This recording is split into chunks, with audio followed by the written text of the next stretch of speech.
Dan Rubenstein, the calendar has officially turned to July. I notice because ESPN updated its college football standings page, which it might as well be like somebody in Bristol or whoever runs their website. Like, we're seeing a lot of unusual activity from the North Shore of Chicago, because I'm on that page every day. Like, oh, right, Cincinnati's in the Big 12. Oh, right, Army made the move to the American. Oh, right. And so like, when we are thinking of show topics and like organizing teams and players and coaches and storylines in our head, I'm at the age now where I just have to, like, I might print that out like we used to print out MapQuest pages in the 90s and just tape it to my wall like I'm investigating college football and draw yarns from team to team, because that is extremely my page.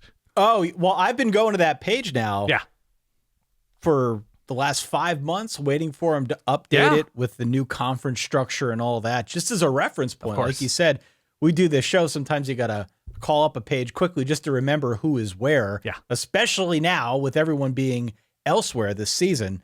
And so officially ESPN has updated it. You know, our adage here on the show, at least my adage, once you turn the calendar to July, that is the official start of the preseason. Yeah. Once we get into July, that means we're going to start doing conference and team previews, among other podcast episodes here over the next 6 weeks or so. Nobody prees like the solid verbal, Ty. Nobody prees like the solid verbal. Yeah. This is 100% true. Today is kind of the preamble to the previews of sorts. Yep. Which we can discuss momentarily. If you are new here, hello. Welcome to the Verballerhood. I'm Ty. He is Dan. Hit follow, hit subscribe wherever it is you're getting this podcast. All are welcome in the Verballerhood. Of course, verballers.com is where you can go if you want to be a super Verballer and be part of our Patreon community. Dan and I are deep in the lab right now working through what our benefit tiers will look like in this 2024 college football season. We'll flip those on a little bit later in this summer, still a little early. Yeah. Start talking about things like that, but we're working on it. We will get back to you as soon as we can at verballers.com. Dan, what is this episode today exactly? So glad you asked. Two-parter. You know how when you're at a party and you meet your usual suspects and somebody works in finance, somebody works for blah, blah, blah, somebody's a teacher or something, you're just like, cool, great, nice to meet you. That sounds cool. But then you come across somebody who says, actually, technically I'm a horse dentist, right? And then you say to yourself, or you say to that person, I have so many questions. How does one become a horse dentist? Do you have crazy horse dentistry stories? Do you know other horse dentists? What's the horse dentist community like? What are your hours like? Specific breeds and types of horses? All horses? Do you go donkey? Like, there are a lot of questions when you come across something that or somebody that is particularly interesting. And so now, again, nobody prees like the solid verbal, as we enter into preview season. This is not a preview episode, but this is just back of our head, what we've been ruminating on, what has been keeping us up nights when we're thinking about the Mountain West? What has been keeping us up at night thinking about Arkansas's 2024? And this is just the questions we have, the stories we're interested in, and not just like, can Texas figure out its defensive line? That's not that kind of thing. More just like, hey, is Texas going to be like still good, or like stuff like that, which maybe it's that vague, maybe it's more detailed, but it's what has been keeping us up nights.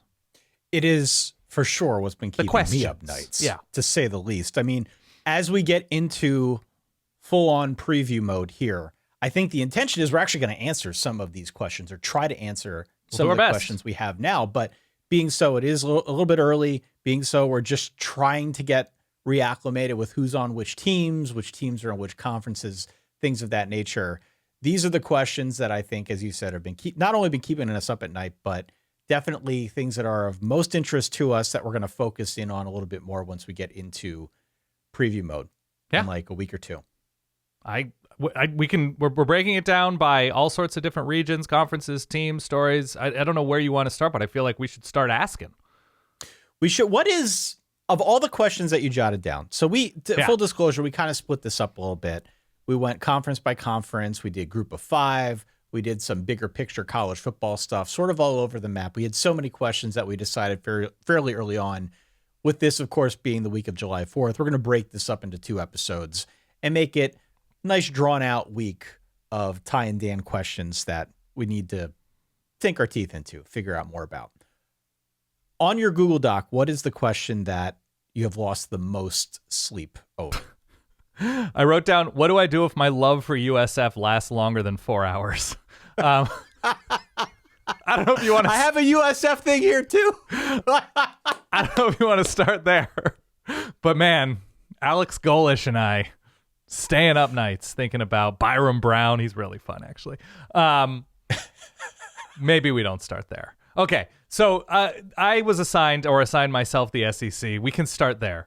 So these are my big picture conference questions, and you can decide which of these you want to attack, okay? This is your choice.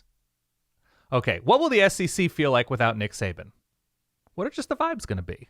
Because even with Georgia's recent success, Nick Saban is unquestionably has been the alpha of that conference for as long as basically we've been doing this show. And even as Georgia has been that alpha, Nick Saban beat him twice in the SEC championship game. Nick Saban in Alabama. Sub-question to that, how will he be on game day? Will he be a goofball when they're doing like a weird Cheez-It mask thing with Pat McAfee? Like, what vibe will Nick Saban bring to the game day set? I think that's kind of interesting. Which team had it good in the old SEC? Or will we feel that about come, Halloween time? That because they were in the SEC East and their schedules maybe have been fortunate for whatever reason, now that the SEC is a more wide open schedule, we're like, oh man, they had it good. Maybe not so much anymore. And vice versa. Which team in the West will we look at their results and say, wow, must be a breath of fresh air given this new conference structure that they don't have to play X, Y, and Z every season. Divisionless now. Divisionless, right. Is there a program in the SEC that will become a program that just sort of is? They're not amazing. They're not terrible. Like, who are the candidates to just sort of exist and coast along? Like, they plug holes when there's a leak, but they're also not zooming on anybody. Who will be the first media member to gleefully tweet, quote, "Welcome to the SEC" when Texas or Oklahoma struggle? I've got my candidates. I'm sure you do too, Ty. 100% certainty. Final big picture SEC question. This one, it sounds like a goofball question, Ty, but I think it's grounded in reality. Will there be a Moana 2 SEC tie-in resulting in the ultimate long play solid verbal ripoff? Comes out in November. Ty. It's not even that much of a joke question because Disney, SEC, ESPN, Dwayne The Rock Johnson, Moana, Miami defensive lineman. Like, I'm thinking it's entirely possible that given what the SEC is going to rate in October and November on ABC, we're going to get some sort of some clunky SEC promotional. We've seen it with what? Marvel and the NBA Finals, right? We have. That is the big headline Disney animation release this fall. I'm just telling you right now, we're recording this once again, July 1st. Nobody prees like the solid verbal. It's entirely possible.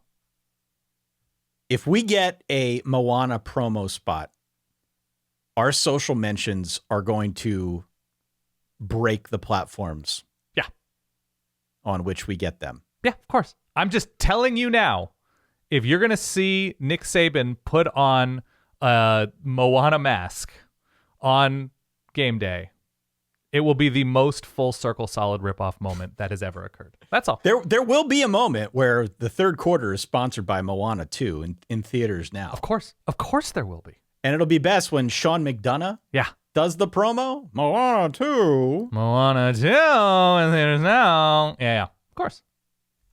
I think the question to me that jumps out the most outside of the Moana one is the void left by Saban. Yeah. At Alabama. And I've been saying this exact same thing now for months on end. After the Saban news went down and after we heard about him going to game day and Kalen DeBoer was hired, we've had all these things that have transpired the last 6 months, 7 months or so. Mm-hmm. Saban leaving that conference, I think, creates a huge void. And it'd be easy to sit here and say, well, obviously Georgia is going to fill that void. Kirby Smart is kind of like the heir apparent to Saban in terms of true alphas in the SEC. But it's just really hard to fill any void left by the greatest coach in the history of the sport. And I suspect if you're a team that has Alabama on its schedule routinely, i.e. Auburn, I suspect teams like Tennessee that are accustomed to playing the Saban version of Alabama, I suspect that those schools are jumping up and clicking their heels together that he is no longer there. Yeah. Even if Kalen DeBoer steps in and is the same coach that we came to know and love last season at Washington in a short time at Washington and elsewhere, even if he comes in and is very, very good, he is still not Nick Saban. And I suspect he'll have plenty of success. I don't know if anybody's going to have the level of success that Saban had. It's just so hard to do. And so for sure there is a void. For sure that is something we're going to need to cover. And for sure there is something there with respect to what is Saban going to be like on game day. Yeah. Speaking of vibes, I think he'll be quite good. I think he's always been good on TV. I think that's part of the charm and part of how he was such an effective recruiter at Alabama. He knew how to handle himself in front of a camera. He had a ton of polish. Even when he was doing those post-game interviews, you remember when he would do these with like CBS or wherever? Mm-hmm. He was one of the only coaches I could recall who had the wherewithal to not look at the person interview him, here and there glance at him, act as if you care. Right. But he's looking right at you, camera number one. Yeah. Right. He's talking right to you in your living room. This is a guy who knows how to handle himself in front of popular media. So I suspect he'll be very, very good in that regard. But TV is different. TV is like he's going to have to be entertaining quickly. He's going to have to make a point and support it with likability, even if he's saying something bad about your team. Like it's a different animal to speak in those types of bursts, right? Lee Corso has had his shtick. Pat McAfee has his shtick. You know, Desmond Howard is smiling and has his thing. Kirk Herbstreit has his thing and has a sense of humor, right? Say whatever you will about Kirk Herbstreit. If you love him, if you don't like him, whatever. He's been around forever. Everybody has opinions of him. But he leans into the game day vibe. And so I think that's going to take a minute for Nick Saban to just sort of pick up on chemistry-wise as he enters into something, however many decades in. No, I think that's all fair, but I'm really curious to see what that dynamic is like. Because typically when you've got a guy who's had such a long and storied career like Saban, when you put a guy like that in a booth and you give them or in a studio in this case, and give them an opportunity to just sort of upload all of their information to you, you get a lot of really interesting nuggets out of that. And I think Saban's going to be really, really good in that role. I'm excited to see what he can do. And this is not somebody who watches a whole lot of College Game Day. No. Lord knows by the time Saturday morning rolls around, we're sort of run a little bit ragged from all of the prep that we do in the span of a given week. But Saban being there, at least for the first couple weeks, I think is going to be a nice little draw to get you and I tuned in and especially scoring how well he does. And there's the really interesting, and I think makes game day more watchable than it's been recently. And I don't say that because I dislike anybody on game day or anything like that. My life has changed to the point where I don't have the time before the games to really watch a pregame show. The Tony Romo thing, where he's played and game planned against so many of the teams he's now analyzing so recently that it's going to change 3-4 years down the road or anything like that. But like Saban's intimate knowledge of now Texas, obviously having game plan for them last year, but the SEC and, you know, big teams that he's game planned against in bowl games, playoff games, whatever. He can bring that. Yeah, he can absolutely bring that. You look at the rest of the game day set and they either haven't done that recently or the guests don't feel free to speak freely about those types of things. Whereas Nick Saban, even though I'm sure he's loyal to coaching friends and stuff like that, like, here's what you have to do when you play against Tennessee. Here's what you have to think about in the back of your mind if you're a linebacker playing against, you know, this guy at Texas A&M. So that to me is pretty fascinating and makes it more watchable. Who is the SEC team, though, that's going to just putz along? It's going to coast. Yeah. My guess, the most competent, like aggressively competent, but nothing like terribly above that or terribly below that is probably Kentucky. Kentucky. I'm looking right at it. I was thinking Kentucky, maybe Auburn in a year or two. Like Kentucky may have missed its window to have that. I mean, like they had a special year a couple years ago, 3 years ago now, whatever it was. They had that special year. I just think their opportunity to have that special year every so often, that window may have closed. And it's quarterback dependent for them. And maybe that quarterback is on their roster this year. But if you're not a Brock Vandegrift believer in this moment, it might be hard to see. A Vandegrifter. Get it right. A Vandegrifter, excuse me. That they're not necessarily recruiting on the level. Like, look, happy to be wrong, always wrong. We had a longer Kentucky conversation earlier this year. But that to me is going to be the interesting element to all of this. Yeah, I could make a case for Kentucky. I guess I could make a case for Auburn in a year or two. I think they're Ole Miss, by the way, is the flip. Ole Miss could be the big beneficiary with how aggressive they've been in the portal, not playing every SEC West team, and we'll see what that actually means in practice moving forward. But I think they're probably the big winner out of all of this because they don't have the annual rivalry with Alabama. Mississippi State in the short term is rebuilding. Like, they're, I think, in a really nice place. But I also have with Ole Miss in terms of a question, I have here, let me make sure I get my wording correct here. Oh, man, where did I lose? There it is. Will it ever get better for Ole Miss than it appears to be right now? And like the old Andy Bernard quote, I wish there was a way to know you were in the good old days when you were actually in them before it's too late. With what they bring back, with what their schedule looks like right now, with where their rival is in terms of a rebuild, like this is kind of a great time for Ole Miss. And I hope they appreciate it. Well, I'm sure they do. Ole Miss, I think, is one of those teams that we have mentioned frequently in the offseason as definitely a beneficiary of the expanded playoff system. The path is wider. I keep saying that. I feel like I've been a broken record, but the path is wider for teams like Ole Miss or Tennessee or Penn State or Utah. Like, there are a great number of schools now that the combination of going divisionless in most of these big conferences with the expanded playoff field, which is going to expand again, mind you, in 2 years. Right. That's serves to benefit a few programs in particular. Yeah.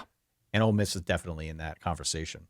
Yeah. For sure. I do wonder, though, with regard to Lane Kiffin, if he sees this as everything's pointing to this year, and if Ole Miss really does break through, if this is what he uses to sort of vault himself to a new place. That he doesn't, he's been very outspoken in terms of like, look, we take advantage of it. We do right by this current system, but it's terrible for the sport. And that maybe he wants to go somewhere where he can both leverage it and get a fresh start and not have to deal with the amount of incoming, outgoing as Ole Miss has to deal with sometimes. I mean, the question I would have to that, though, which big jobs are going to be coming open? Which big jobs are on the precipice of... You never know. This is college football. Well, you never know, and especially in this era where I do think playoff qualification is going to stand for a lot. Right. Maybe Florida? Sure. I don't think Florida wants Lane Kiffin. I think they want Jed Fish. I'm going to stick with that until it happens. Yeah. But outside of that, which seems to be a fairly obvious opening at the end of this season, things go the way we think. Sure. Don't see a whole lot of those marquee jobs that are out there. Doesn't mean they won't come open. Yeah. Just doesn't seem obvious to me at this point. Lane Kiffin's going to have his name in the ring of some other opening at some point down the line, whether in college or the NFL, because he has done a good job building Ole Miss up. I suspect this is going to be another successful campaign for the Rebels. So he'll be in that conversation. Just doesn't seem obvious to me at this juncture who that's going to be. But that's the whole thing. That's the whole sport. You never know which coach is going to get on a motorcycle with a former volleyball player during the summer, right? You never know. And when that happens, Lane is there. Lane is there. Yeah. What do you got for the ACC? The ACC, the All Costco Conference. By the way, it pains me that when we did our episode a few weeks back talking about the All-State 12 or the Big 12 All-State or whatever Brett Yormark is thinking of naming this thing, it pains me that we did not mention the All Costco Conference. We talked about it in our Slack channel. Yeah. We have been making that joke for the last couple of years, and when the rubber really met the road and it came time to roll that joke out in a more official capacity, we forgot to. I forgot to. I just listened to a 4-hour podcast about Costco, by the way. Nobody is a bigger Costco expert in this moment than I am. By the way, I have questions about other teams in the SEC, not to backtrack. Oh, the SEC. Please. But like, I thought that was all you had. Those were the big picture conference questions. Oh, Ty. well, continue then. I'm sorry. Again, I'm being introduced to a horse dentist, and I got to go down a path, Ty. Yeah. You tell me. I mean, is there a team in the SEC that you would like to talk about and wonder what my question is? Did you do every team in the SEC? I think I did. We don't have to go through and talk, but this is where I stand, okay? Well, what are your questions about Florida? Could it... My question is, like, are we, like, dooming Florida right now in our heads too much? That, like, could Florida be, like, a really fun candidate? Like, they're not going to be great, but they could go 8-4 in an entertaining way. Maybe save Billy Napier's job. Like, they're kind of my Zag team. Like, everybody's shoveling dirt on Florida. Like, what does it look like? What does a Florida Zag look like this year? Yeah. That's what I wonder about. I thought that too a little bit, because there have been plenty of instances over the last couple of years where you look at Florida and you know that there is plenty of talent on hand, and they haven't always been super organized, but we thought maybe bringing Billy Napier over would help with that to some extent. Maybe it has, maybe it hasn't. We can talk about that more when we get into preview mode. But the talent is never really in question. And I think Graham Mertz is serviceable. Yeah. At worst, he was pretty decent last year, all things considered. Obviously, this team's got a ways to go with respect to consistency, not shooting itself in the foot. But it's not too hard to squint and see that Florida Zag as a it sort of is, given the schedule, but we're assuming things about the schedule. There are good players that play for Florida. There are reasons to like Florida right now. It's just the vibes don't seem strong in Gainesville. The vibes don't seem. The other team that I have thought a lot about going into this conference is Oklahoma. Yeah, and it's because the schedule's brutal. It's because it's a program that I have a lot of respect for. I really like Brent Venables. I think they do it right. I think the structure is there. The stability is there on the administrative level, which oftentimes is overlooked, but definitely is worth its weight in gold. It's just going to be really hard for them to maneuver their way through the schedule unless Jackson Arnold comes out and blows everybody away. And unless the defense steps up in a very, very significant way, takes a more significant step forward, not unlike what they did last year. They were better last season, but they would need to like amplify that by at least 2 to 3 times better. Mm-hmm.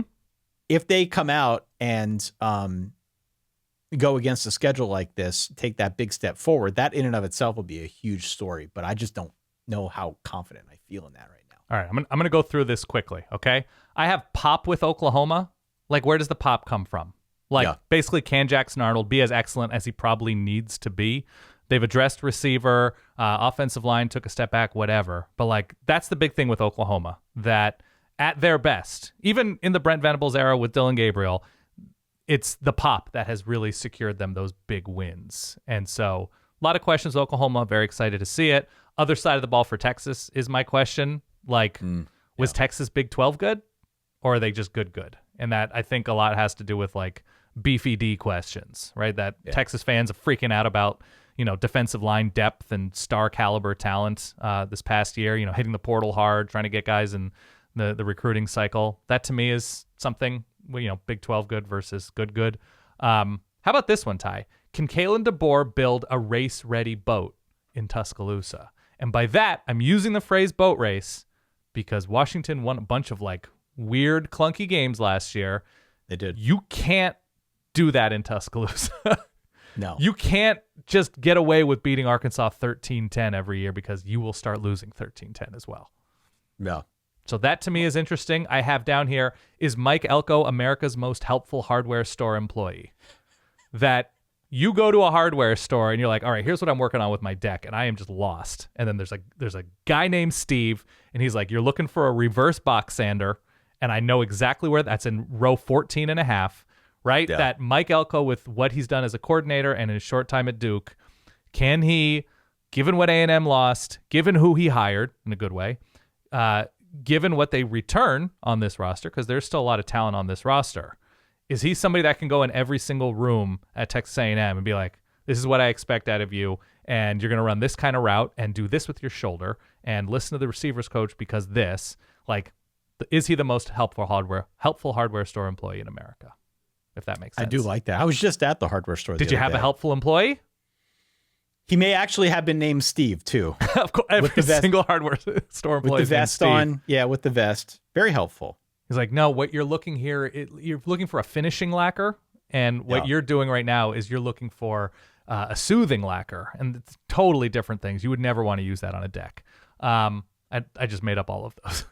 I have, can Mississippi State quickly become fart spray? Fart spray? Yes. Mississippi State. Continue. Their schedule is super sandwichy, and they may not be good, but given the speed at which they're probably going to run their offense, they get a bunch of teams right after, right before, like in awkward spots. Can they be that disgusting spray that you see on social media being used at like fast food windows? That's fart spray. I have not seen this social media trend. Oh, it's horrendous. It seems horrendous, but that's what I'm looking forward to. They're not going to be good in the short term, but they have like a bunch of advantaged spots on their schedule this year. I feel like all the Hawk Tuah stuff has crowded out any kind of. I don't fart understand spray. that reference. Explain it in detail, Ty. We'll continue. Okay. All right. Okay, much quicker, Ty. Are we sleeping on the fact that it's reasonable to look at Nico being a superhuman bound for New York? I texted with friend of the show Tim Murray of VEASAN. Yeah. This weekend, and he's all in on Nico. Man. I feel like I'm in on Nico too. Just same. In limited highlights that I saw from the spring game, definitely looks the part. Seems as if he gives that offense a little bit more flair. We won't know until we actually see him out there in September. But like, if you're a Vols fan, the combination of, again, wider pathway in, combination of going divisionless, combination of getting this new hotshot quarterback, there's a lot to be excited about. Yeah. How does that materialize within the context of their schedule and their conference and where Tennessee is in the national conversation? That is a conversation for preview season. We get into our previews talking about Tennessee and all these teams, really. I have down here for Mizzou that, is there a team that is more qualified to be the SEC's if-should team? If Mizzou is in fact Mizzou, they should win this game. If Mizzou is in fact Mizzou, when you look at their schedule in mid-October, they should win this game, right? That to me is you would think, yeah. That is my if-should team. LSU is super fascinating. I mean, everybody, like, I have down here for LSU, like, they're the multiverse team of the SEC, that I could give you 5 different fully distinct journeys that LSU has through the SEC schedule, and you would hear me out and you'd be like, yeah, I can see that. They all make sense. Yeah. Totally reasonable. And my favorite one of all, Ty, and I'm not going to dwell on South Carolina. We've had South Carolina conversations. I want Vanderbilt, and my question is, should Vanderbilt fully lean into being the SEC's snakebite program? Do you know what a snakebite is with regard to NBA players? I only learned it this morning, so I give you full credit. I know what it means to be snake bitten, like Mark Pryor. Totally. Former Chicago Cub, snake bitten with injuries and that sort of thing. But beyond that, no. Sometimes you hear about players being dirty in the NBA. Like, everybody's like, John Stockton, totally dirty player. And you're like, but sure. How? Why? He's John Stockton. A snake bite is when people are setting picks, or you're setting a pick, or whatever. When you're in close, when you're boxing out for a rebound, you basically aggressively pinch somebody, and the refs don't see it. And you sort of, you know how you pinch somebody, you use your index finger, your middle finger, and your thumb, and you just drive it into somebody's, the meaty flanks of their body and pinch. And it's super dirty and awful. I want Vanderbilt, running more option stuff with Diego Pavia. They should hire somebody like Don Brown to run their defense, whatever, where they're just the most annoying, possibly dirty team in the SEC. And I hope that would be a zag, given like their squeaky clean image of being an academic institution that may or may not have a stadium. Jerry Kill coming in as like a consultant, an offensive assistant, or an assistant head coach. Tim Beck, but not the Tim Beck, coming in as the new offensive coordinator. So it's like the Zach Kitleyization from Houston Baptist to Western Kentucky, I think, from a few years ago. Bailey Zappi. So they're like bringing the whole crew back, and now to Nashville. Like, could they just lean into the like villainous whatever, nothing matters, we might all be out of a job in a few months anyway, let's get real dirty, let's play in the mud with everybody we play? Kicking and gouging in the mud and the blood and the beer, Dan. Could they be that for me? We shall see. Okay. Shall we talk about the ACC next? I think you had the ACC. And, I did have the ACC. Mountain West. Like, where do you want to go? While next? I'm on a roll, Ty. Yeah, while you're on a roll, give me a few more questions that are really keeping you up at night. Will we get incredible travel graphic maps during these games? I have, in part 2, when we get to part 2 of this, I have a similar thought. Like it's, I don't know, like Fran Brown's head atop a cartoon plane traveling across and back and forth the United States. We're going to get a lot of those, like, this is how many miles Virginia Tech has traveled this year. A lot of spreadsheets making the rounds on college football Reddit, that type of thing. Yeah. Which new team will make the biggest dent in the ACC? That they will be the ones knocking. I don't know if any of them will make a big dent, but if there is a team, Stanford, Cal, SMU, the most obvious call is SMU because of where they were last year, but they haven't necessarily built Power 5 lines all the time. So that could be a new thing for the Mustangs.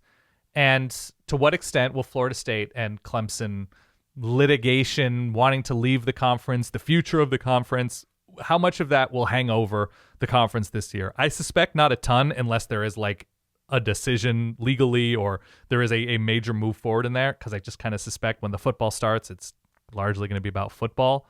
But that's what I kind of have right now with the ACC, and I have individual team questions. But in terms of where the ACC is now, that's what I'm thinking about.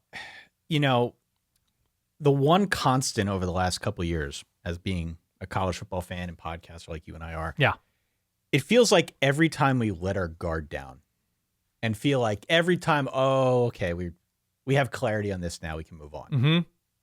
Every time, especially in the preseason, especially through July and August, it's happened the last 2 years now, it feels like you can let your guard down. It feels like you can look forward, get ready for the season. Yeah. And then we have these weird college football administrative, business, what have you, stories that totally separate from anything that takes place in the field. Yeah. We have these stories that sneak up on us.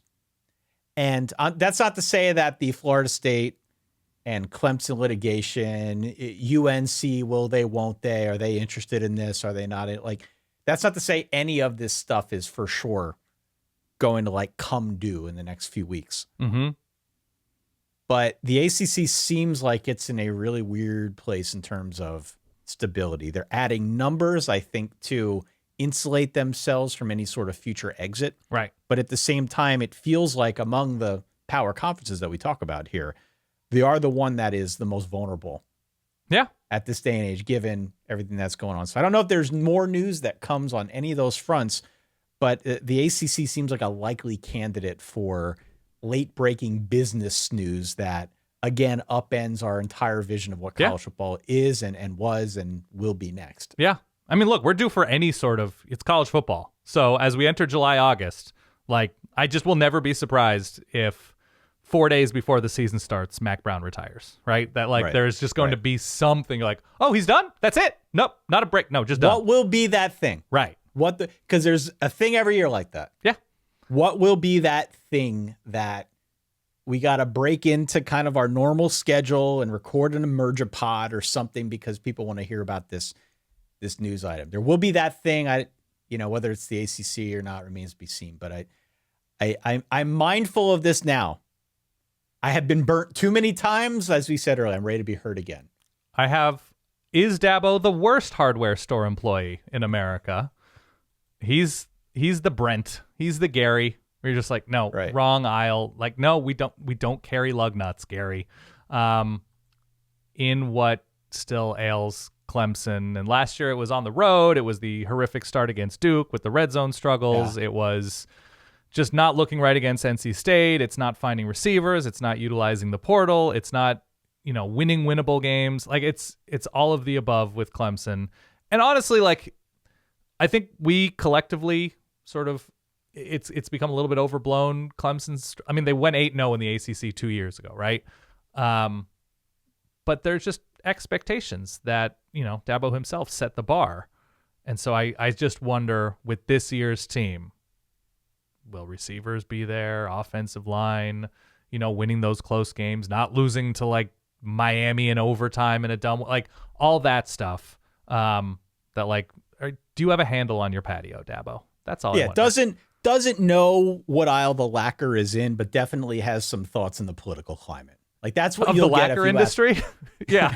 If you ask Dabo a question, well, where's the lacquer? You're going to get a little bit more than you bargained for. Yeah, absolutely. No, you nice guy. Don't get me wrong, nice guy, but isn't as helpful as the aforementioned Steve with the vest. You ask him about wrenches, and instead of telling you which wrench to get and where the wrenches are, he just has thoughts on the idea of using a wrench. Like, the idea behind the wrench. Right, yeah. Exactly. Do you know where the wrench started? Exactly. I have down here, is Cal playing the weirdest schedule in America? They kind of are. I don't know if you've looked at it. Weird. It's so weird. It's so weird. I have down here, I just don't understand the Louisville love. Does that make me a bad person? I don't know. But I've been hurt before by the Tyler Shuck experience. Is this because of the conversation we had on our bonus episode about Papa John's Instagram feed? Oh, it is a great feed.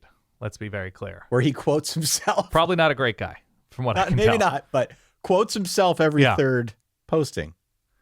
I have down here, winning is a skill. Is it one Brent Key possesses? I wonder about that. Losing close games, winning close games. Like, will they win close more than they lose close this year?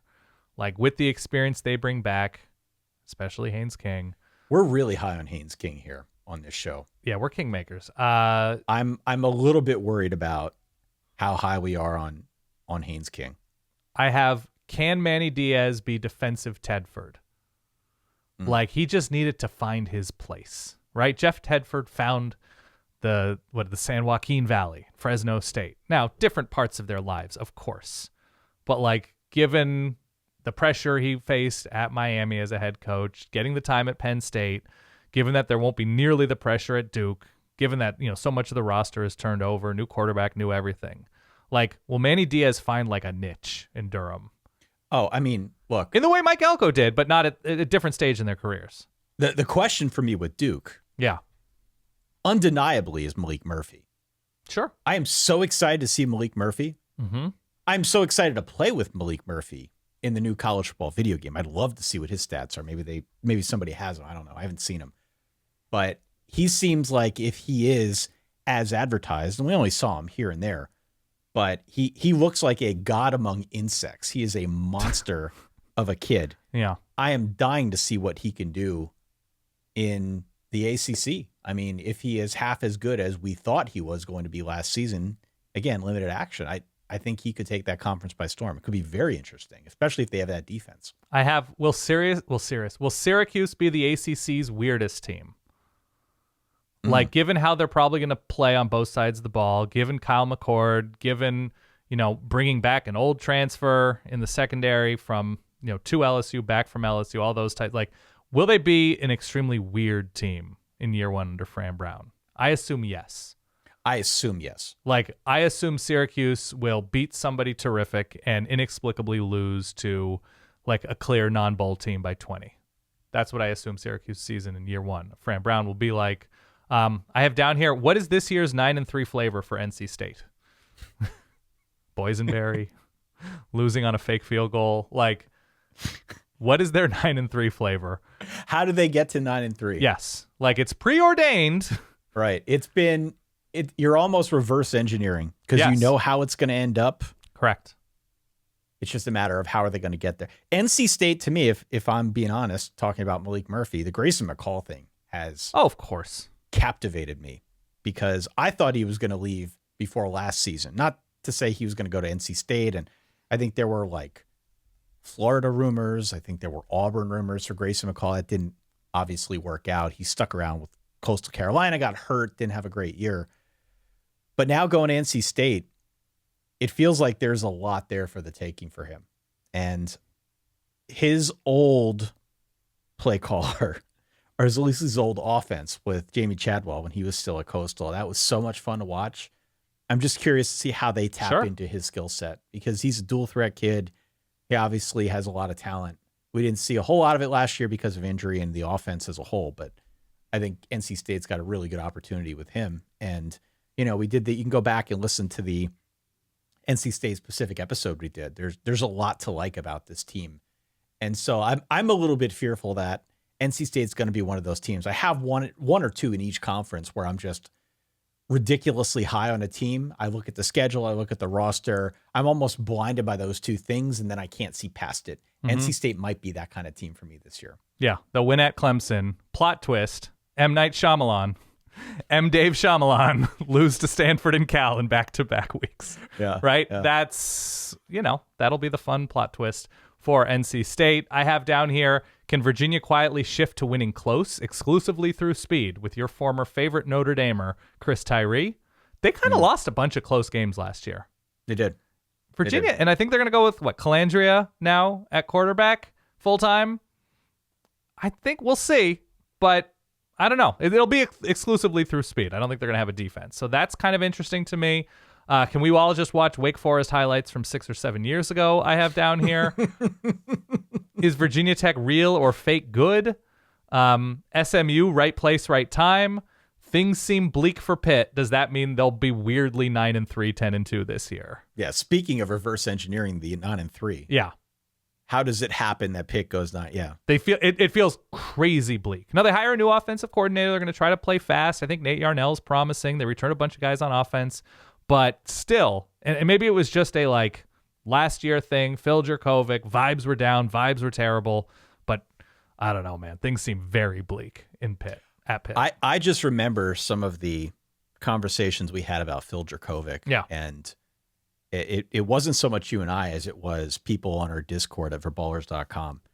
And the way that he went from promising transfer to backup quarterback to, oh no, he's just not going to play anymore. Right. It was such a stark contrast from start to finish that I'm not sure I ever gave myself a chance to live it down last year. It was kind of a wild turn that I didn't see coming. He's from that part of the country. He's from Western PA.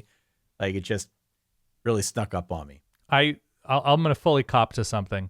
I at one point decided to start toying with the idea of convincing you that JT Daniels was still playing for a number of teams and seeing how far down that road I can get to with you, but I decided not to. The other thing I have is I feel nothing about Boston College. Will that change? Yeah.